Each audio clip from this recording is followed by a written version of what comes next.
믿음으로 이삭은 장차 있을 일에 대하여 야곱과 에서에게 축복하였으며. 아멘. 영적 유산이라는 제목으로 말씀을 나누겠습니다. 지금까지 목회를 하면서 많은 분들의 기도 제목을 들었는데요. 거의 대부분 빠지지 않는 기도 제목이 자녀를 위한 기도였습니다. 자녀가 건강하고 잘 되기를 바라는 것이죠. 자신은 못 가지고 못 누려도 자식만큼은 좋은 것을 가지고 누리기를 원하는 것입니다. 내가 줄 수 있는 모든 것을 자녀에게 주고자 하는 것이 부모의 자연스러운 마음인 것이죠. 여러분은 사랑하는 자녀들에게 무엇을 주고 싶으십니까? 자, 고린도후서 4장 18절 말씀 우리 함께 읽겠습니다. 우리가 주목하는 것은 보이는 것이 아니요 보이지 않는 것이니 보이는 것은 잠깐이요 보이지 않는 것은 영원함이라. 아멘. 우리 눈에 보이는 것이 있고 보이지 않는 것이 있는데 보이지 않는 것 중에 더 중요한 것이 있다는 것이죠. 우리가 자녀에게 물려주는 유산의 비유를 한다면 우리 눈에 보이는 물질적인 유산이 있고 눈에 보이지 않는 영적인 유산이 있는데 물질의 유산보다 더 중요한 것이 영적인 유산이라는 것입니다. 왜? 물질의 유산은 잠깐이지만 영적인 유산은 영원하기 때문이에요. 우리가 계속해서 히브리서 11장에 나오는 믿음의 사람들을 살펴보고 있는데요. 오늘 본문에는 이삭에 대한 내용이 나오는데 한 가지 내용만을 다루고 있잖아요. 이삭이 자녀들을 축복했다는 것입니다. 다른 표현으로 하면 자신이 가진 신앙을 자녀에게 계승했다는 거예요. 이삭의 아들인 에서를 보면 그렇지도 않은 것 같은데 야곱에게 계승된 신앙의 유산을 통해서 이삭을 그렇게 인정하시는 것입니다. 이삭은 자녀를 축복했다. 자녀에게 자신이 가진 영적인 가치를 물려주었다는 것입니다. 여러분, 믿음의 사람은 자신이 가진 영적인 가치를 자녀에게 물려주는 사람이라는 거예요. 신앙을 자녀들에게 계승해야 한다는 것입니다. 자, 성경 사사기를 보면 이스라엘 백성들이 이제 가나안 땅을 차지하고 정착한 뒤에 영적으로 도덕적으로 타락하지 않습니까? 모세와 여호수아가 그동안 얼마나 자주 너희들 하나님을 배반하면 안 된다. 신실한 마음으로 하나님을 섬겨야 된다. 하나님 말씀대로 살아야 된다. 그 땅에 있는 이방신들 우상을 섬겨서는 안 된다. 그렇게 여러 번 간절하게 권면을 했음에도 불구하고 그들은 하나님을 떠나서 이방신을 섬기고 패역한 짓을 하게 되는 거예요. 자, 그 이유를 사사기 2장 10절이 밝히고 있습니다. 우리 같이 읽을게요. 그 세대의 사람도 다 그 조상들에게로 돌아갔고 그 후에 일어난 다른 세대는 야훼를 알지 못하며 야훼께서 이스라엘을 위하여 행하신 일도 알지 못하였더라. 여호수아가 세상을 떠나고 또 여호수아와 함께 가나안 정복 전쟁에 참여했던 사람들도 세상을 다 떠났어요. 하나님께서 행하신 일을 보았던 사람들이 다 죽은 거예요. 문제는 그들의 후손이 하나님을 알지 못했다는 것입니다. 하나님이 행하신 일도 알지 못했다. 다시 말해서 부모 세대가 그들에게 신앙을 물려주지 못했다는 거예요. 그래서 그들이 하나님을 버리고 그 땅의 신들을 섬기고 패역한 길로 갔던 것입니다. 여러분, 신앙의 계승이라는 것이 얼마나 중요한지를 보여주는 거 아니겠습니까? 우리는 사무엘상 말씀을 통해서 정말 안타까운 가족사를 보게 되죠. 바로 엘리 제사장의 가족사입니다. 엘리 제사장의 두 아들 홈니와 비느하스도 제사장이었어요. 제사장이 어떤 일을 하는 사람이에요? 하나님께서 임재하시는 거룩한 성막에서 하나님께 드리는 제사를 인도했던 사람 아닙니까? 오늘날로 하면 목회자예요. 그런데 그들이 하나님을 멸시합니다. 그래서 하나님의 백성들이 하나님께 드리는 제물을 자신들의 것으로 가로채고 또 성막에서 수종드는 여인을 간음하게 되죠. 동침을 합니다. 하나님의 일을 하고 있었지만 하나님을 경외하지 않은 거예요.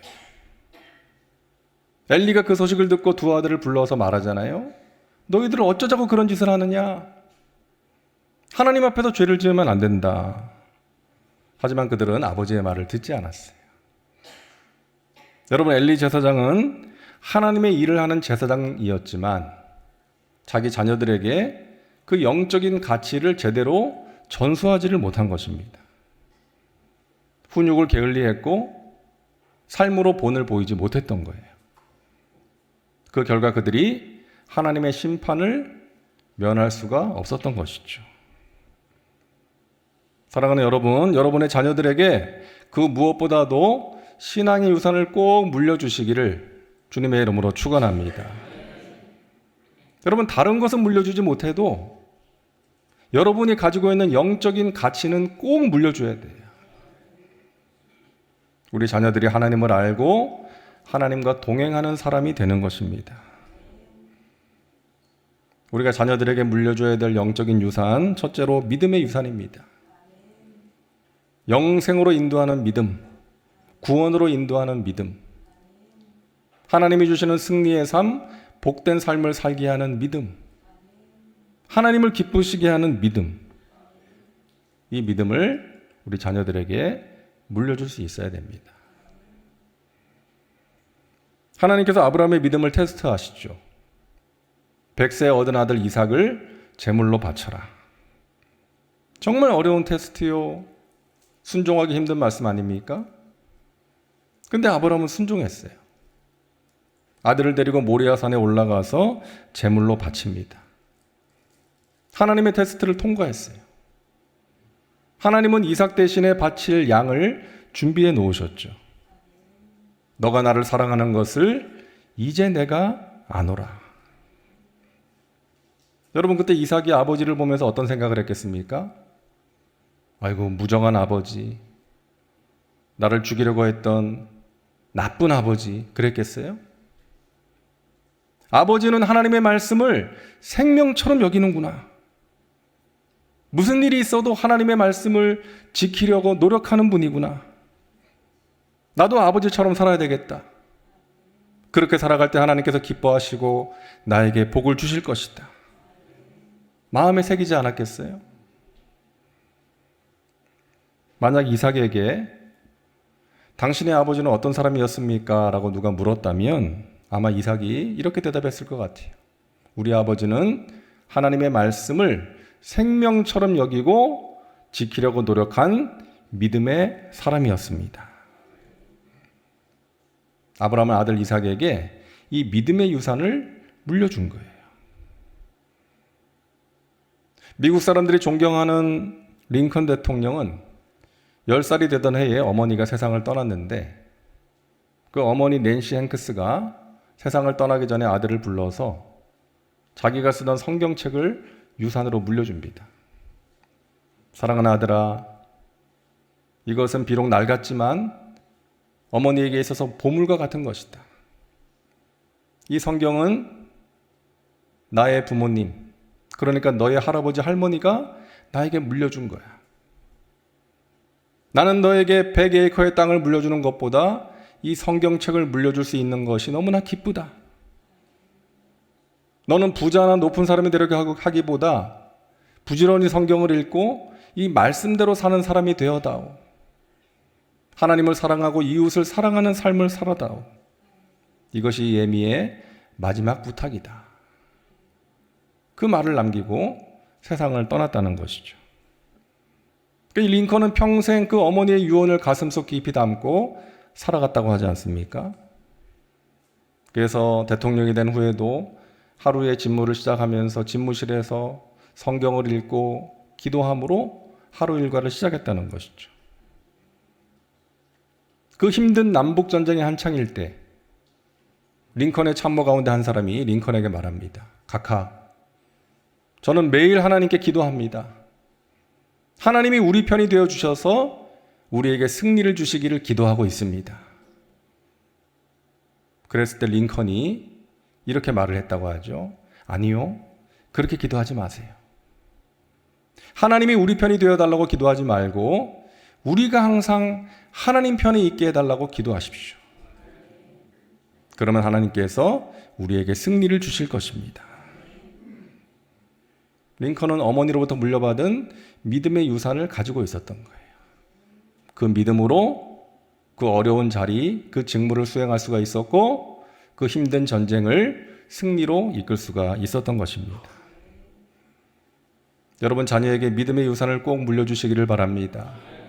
여러분의 삶의 모습을 통해서 또 여러분의 기도를 통해서 여러분의 자녀들이 믿음을 가지고 믿음으로 세상을 이기고 믿음으로 하나님이 행하시는 일들을 경험하는 복된 삶을 살아갈 수 있기를 주님의 이름으로 축원합니다. 둘째로 우리가 물려줘야 될 영적인 유산은 기도의 유산입니다. 여러분 기도의 유산이 왜 중요합니까? 사랑하는 아들아 딸아, 이 세상은 눈에 보이는 게 전부가 아니야. 너가 가진 것만으로 사는 게 아니야. 하나님이 공급해 주시는 것으로 살아야 돼. 우리는 하나님이 주시는 은혜가 필요한 사람이야. 은혜가 없이는 살 수가 없어. 이것을 가르쳐 주는 거예요. 자녀에게 기도의 유산을 남긴 대표적인 성경의 인물이 한나 아니겠습니까? 한나는 자식이 없어서 마음이 너무나 괴로워서 눈물로 기도합니다. 여러분, 우리가 경험하는 고통은 기도의 문을 여는 도구예요. 우리가 고통의 문제를 만날 때 하나님께 나아가서 기도하게 되는 것이죠. 한나는 자식이 없다는 고통의 문제로 인해서 너무나 마음이 아파서 기도합니다. 그 기도를 들으시고 하나님께서 아들을 주세요. 사무엘이죠. 사사시대에서 왕정시대로 넘어가는 이스라엘의 격변기에 이스라엘을 이끌었던 지도자였습니다. 하나님의 종으로 귀하게 쓰임받았던 사람이죠. 사무엘의 백성들을 인도하는데 자기가 소중하게 가지고 있는 영적인 가치를 백성들에게 말합니다. 사무엘상 12장 23절 우리 같이 읽겠습니다. 나는 너희를 위하여 기도하기를 쉬는 죄를 야훼 앞에 결단코 범하지 아니하고. 여러분 사무엘이 왜 이런 말을 했을까요? 자기가 어떻게 태어난지를 알았던 거죠. 어머니로부터 듣지 않았겠습니까? 사랑하는 아들아, 너는 이 세상에 태어날 수 없는 아이였다. 이 에미가 눈물로 기도했을 때 하나님이 주신 선물이다. 사무엘은 자기 인생 자체가 하나님의 은혜라는 것을 알았겠죠. 내가 존재하는 것은 어머니의 기도가 있었기 때문이구나. 하나님의 은혜 때문이구나. 마찬가지로 우리 민족, 우리 백성들은 하나님의 은혜 없이는 살 수가 없구나. 그래서 우리는 기도해야 된다. 그래서 나는 너희를 위하여 기도하기를 쉬는 죄를 범하지 않겠다. 사무엘은 어머니로부터 물려받은 그 기도의 유산을 가슴속 깊이 간직하고 있었던 것입니다. 저의 돌아가신 어머니는 이제 목사님께 허락을 받아서 오래전에 교회에 그 중보기도 팀을 만들어서 그 중보기도 모임을 인도했어요.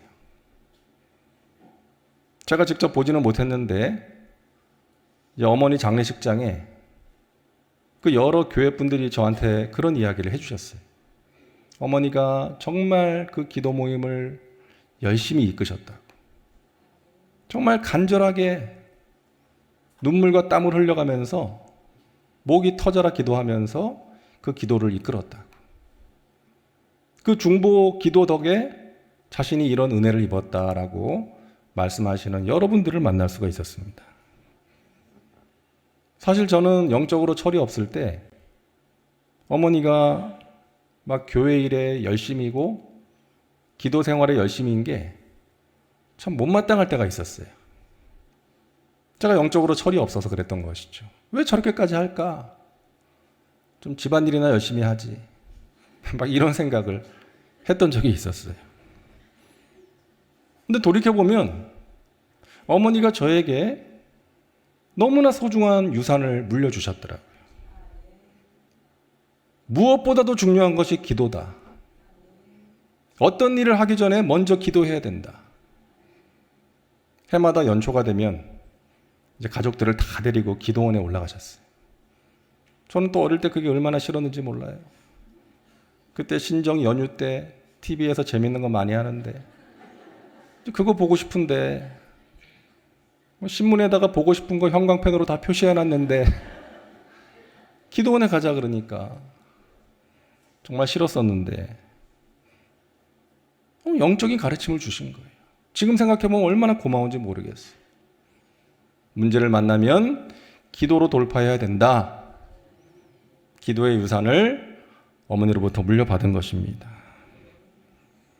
사랑하는 여러분, 부모의 기도로 자란 아이는 하나님의 은혜를 아는 사람이 되는 것입니다. 지금은 알지 못해도 반드시 알게 되는 날이 올 거예요. 나를 위해 울어준 부모의 기도가 있었기에 오늘의 내가 있다는 사실을 알고 감사하게 될 것입니다. 셋째로, 감사의 유산을 우리 자녀에게 물려줄 수 있어야 되겠습니다. 자녀들이 부모를 생각할 때 우리 부모님은 어려울 때에도 감사하는 분이셨어. 매사를 긍정적으로 해석하는 분이셨지. 이렇게 기억할 수 있어야 되는 거죠. 데살로니가전서 5장 18절 우리 같이 읽습니다. 범사에 감사하라. 이것이 그리스도 예수 안에서 너희를 향하신 하나님의 뜻이니라. 아멘. 언제 감사하라고요?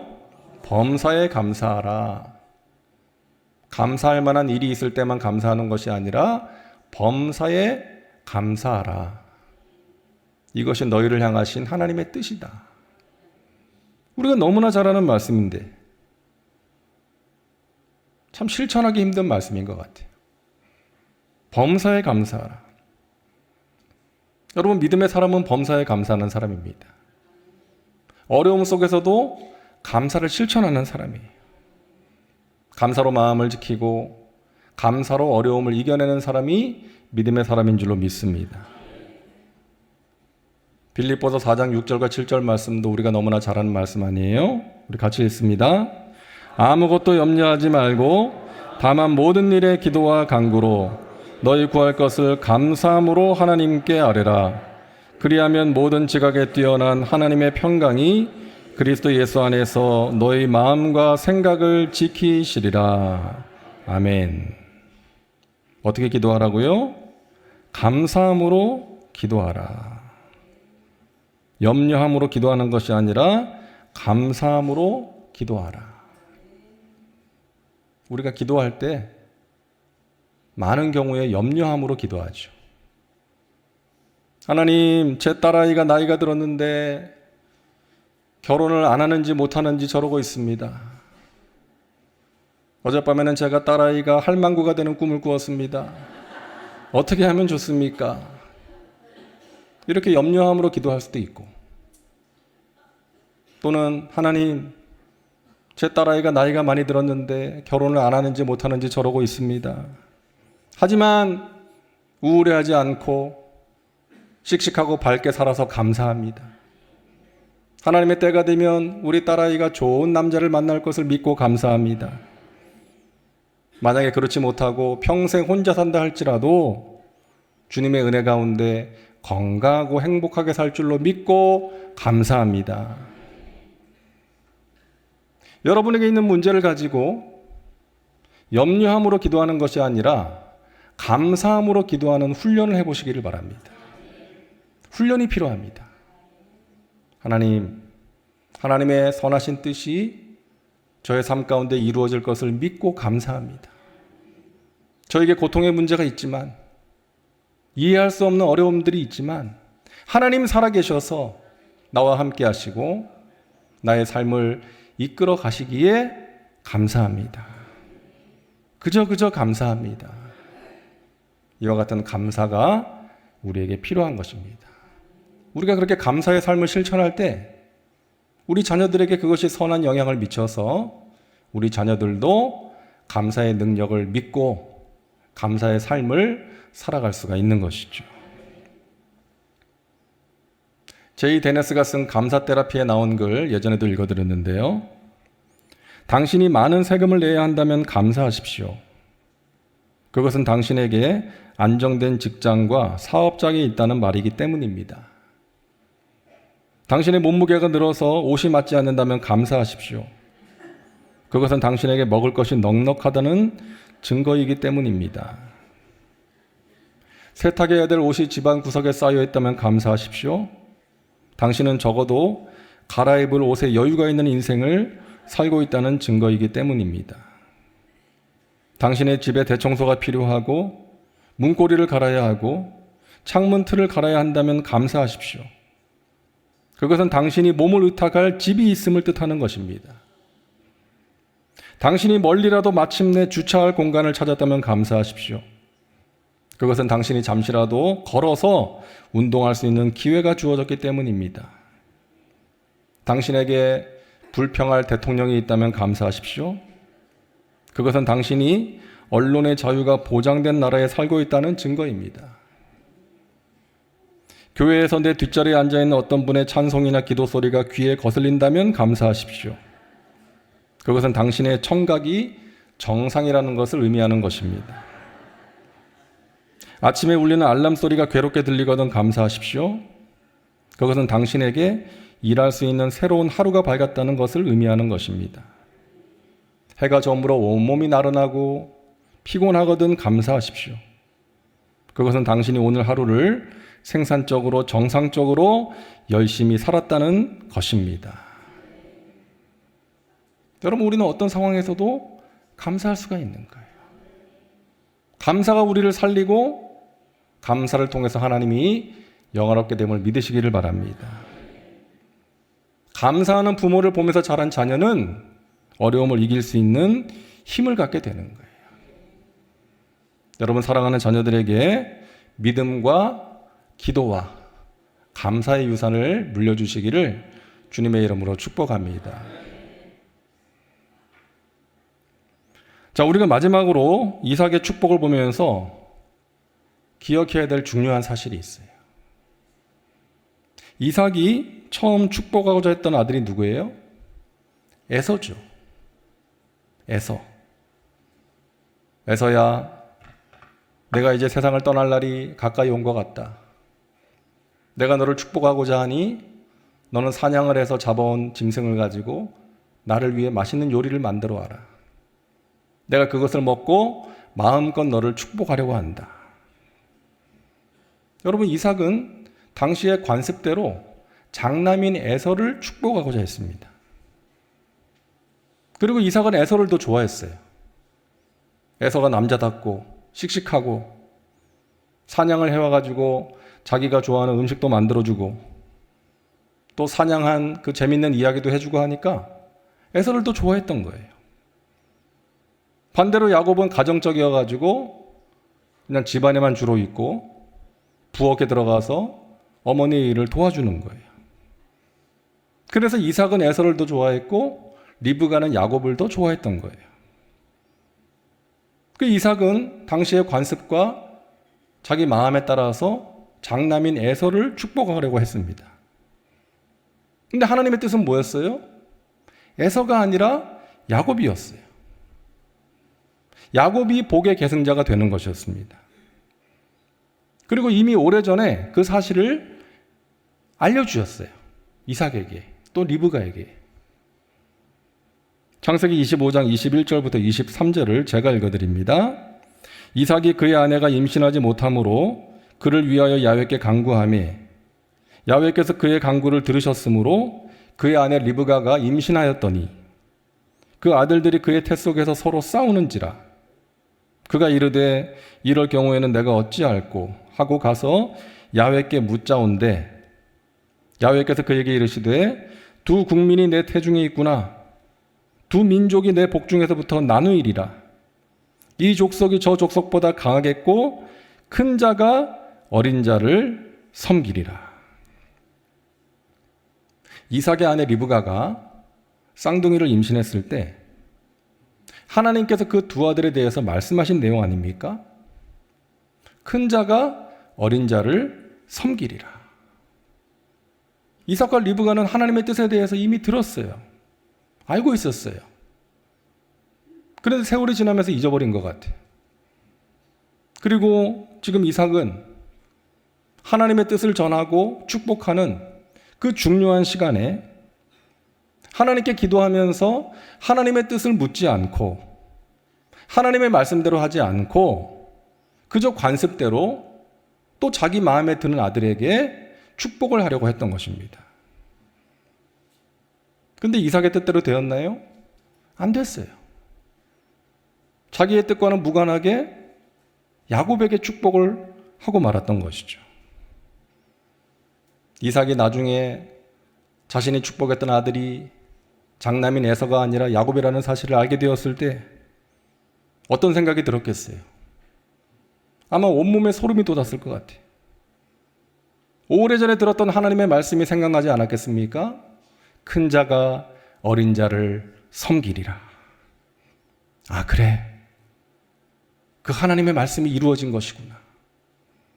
나는 에서를 축복하려고 했지만 내 뜻과 계획이 아니라 하나님의 뜻과 계획이 이루어진 것이구나.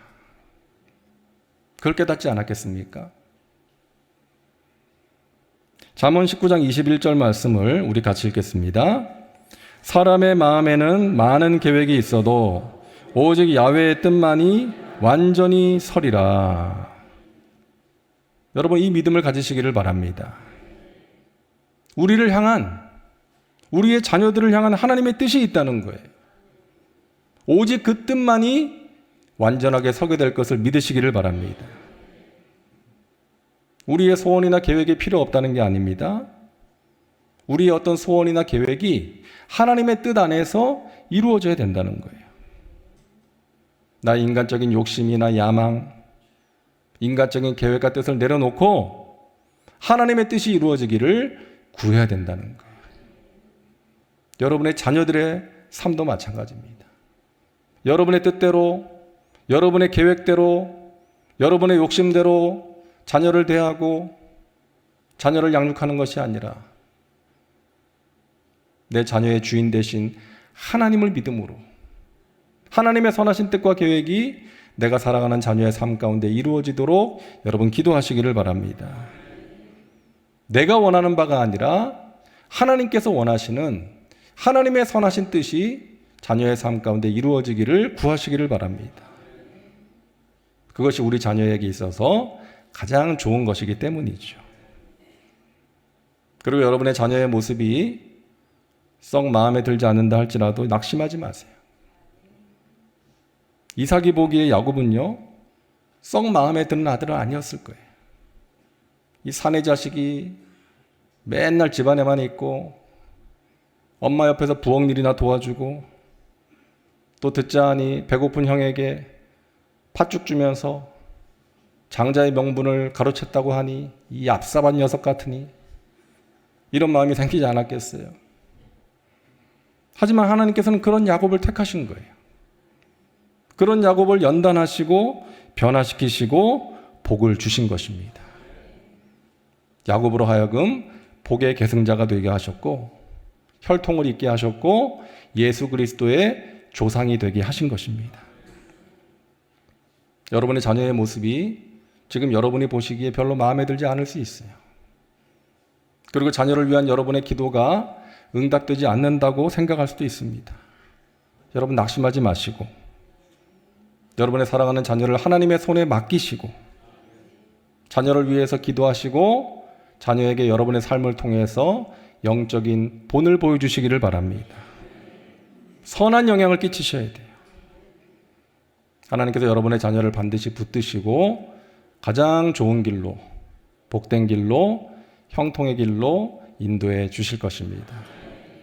하나님, 제가 사랑하는 자녀에게 믿음의 유산, 기도의 유산, 감사의 유산을 물려주게 하여 주옵소서. 제가 원하는 대로가 아니라 하나님의 뜻이 제 자녀들의 삶 가운데 이루어지게 하여 주시옵소서. 기도합니다. 하나님, 우리가 사랑하는 자녀들, 우리가 가진 소중한 영적인 가치를 그 자녀들에게 물려줄 수 있게 하여 주옵소서. 믿음의 유산, 기도의 유산, 감사의 유산을 계승할 수 있도록 우리를 붙드시고 사용하여 주옵소서. 자녀를 위해 눈물로 기도하는 부모님들이 있습니다. 한나의 눈물의 기도를 들으신 하나님께서 우리 사랑하는 성도님들의 간절한 눈물의 기도를 통하여 우리 자녀들의 삶 가운데 하나님 은혜의 역사가, 하나님의 선하신 뜻이 온전히 이루어지게 하여 주시옵소서. 이 밤에 공고한 심령을 가지고 하나님의 은혜를 구하며 기도합니다. 하나님, 하늘문을 여시고 예비하신 귀한 은혜로 우리의 영혼을 새롭게 하시고 우리의 병든 몸을 치료하시고 우리의 삶에 있는 고통의 문제를 통해서 하나님의 선하신 뜻과 계획을 이루어 주시옵소서. 예수님의 이름으로 기도하옵나이다. 아멘.